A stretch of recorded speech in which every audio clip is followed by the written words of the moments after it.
keunikan amalan demokrasi berparlimen di negara kita.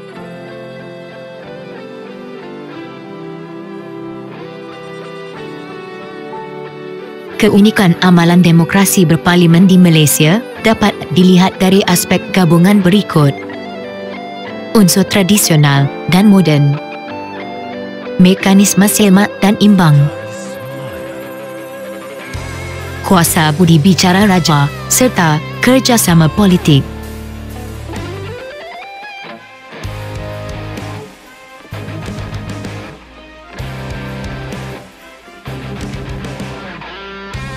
Gabungan unsur tradisional dan moden dalam pentadbiran. Keunikan pemerintahan di Malaysia teradun antara unsur tradisional dengan moden. Unsur tradisional terletak pada kedudukan raja sebagai warisan sosiopolitik masyarakat Melayu. Unsur moden pula ialah demokrasi berparlimen berdasarkan model Westminster, England.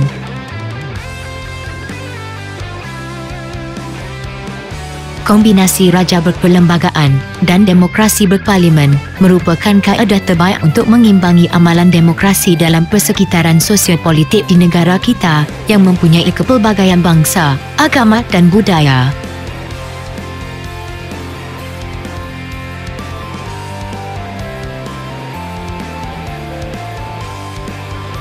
Mekanisme semak dan imbang dalam pentadbiran.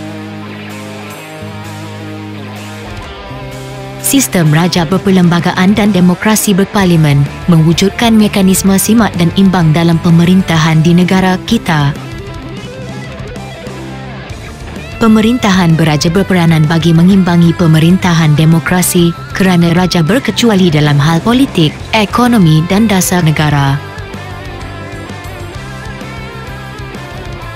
Kuasa pengimbang yang ada pada raja mampu meredakkan konflik yang berlaku dalam demokrasi, seperti pertikaian parti politik yang pelbagai ideologi dan perselisihan antara kaum. Mekanisme semak dan imbang juga berlaku melalui pengasingan kuasa, iaitu badan perundangan, eksekutif dan kehakiman. Badan perundangan diberi peranan menggubal undang-undang yang akan dilaksanakan oleh badan eksekutif. Sekiranya timbul konflik dan kekeliruan, penyelesaian dibuat melalui badan kehakiman.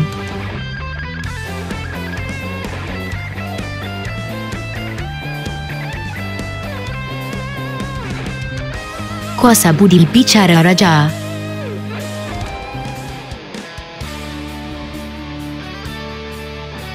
Secara umumnya, kuasa budi bicara raja ialah kuasa yang boleh dilaksanakan oleh baginda tanpa mendengar atau menurut nasihat ketua kerajaan dalam perkara tertentu. Perlembagaan Persekutuan memperuntukkan kuasa budi bicara kepada Yang di-Pertuan Agong dalam soal pelantikan ketua kerajaan persekutuan, iaitu Perdana Menteri. Raja dan Yang di-Pertua Negeri mempunyai kuasa budi bicara melantik ketua kerajaan negeri, iaitu Menteri Besar dan Ketua Menteri. Yang di-Pertuan Agong juga mempunyai kuasa budi bicara untuk tidak memperkenankan permintaan pembubaran parlimen. Raja dan Yang di-Pertua Negeri pula mempunyai kuasa budi bicara tidak memperkenankan pembubaran DUN.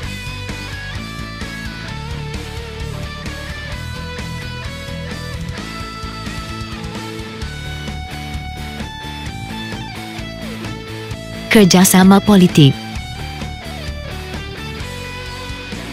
Kerjasama politik menekankan soal perkongsian kuasa antara kaum berdasarkan prinsip tolak ansur, perundingan dan pengorbanan bagi memastikan suara setiap kaum diwakili.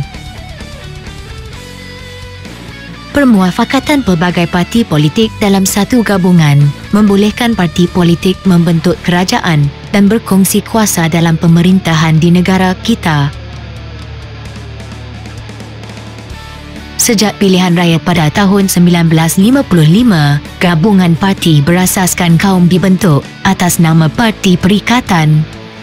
Gabungan ini kemudiannya dikenali sebagai Barisan Nasional, Parti ini memenangi 13 kali pilihan raya umum untuk membentuk kerajaan persekutuan.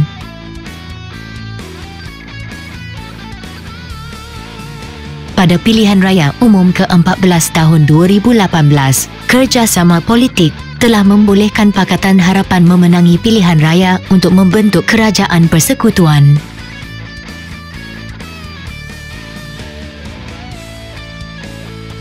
Kita perlu memahami demokrasi sebagai salah satu asas pemerintahan negara. Malaysia mengamalkan prinsip demokrasi dengan mengambil kira kepentingan nilai tempatan dan warisan budaya bangsa.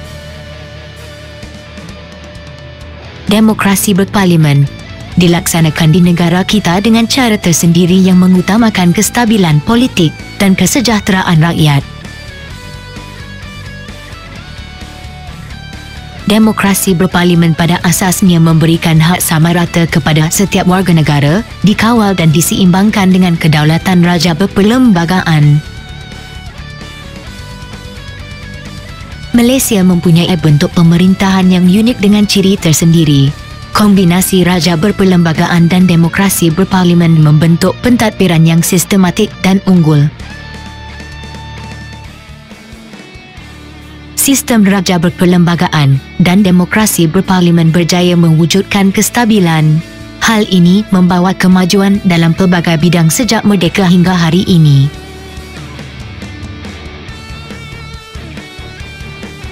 Sebagai rakyat Malaysia yang cinta akan negara, kita sewajarnya menyedari kepentingan taat setia kepada pemerintah demi kemakmuran bangsa dan negara.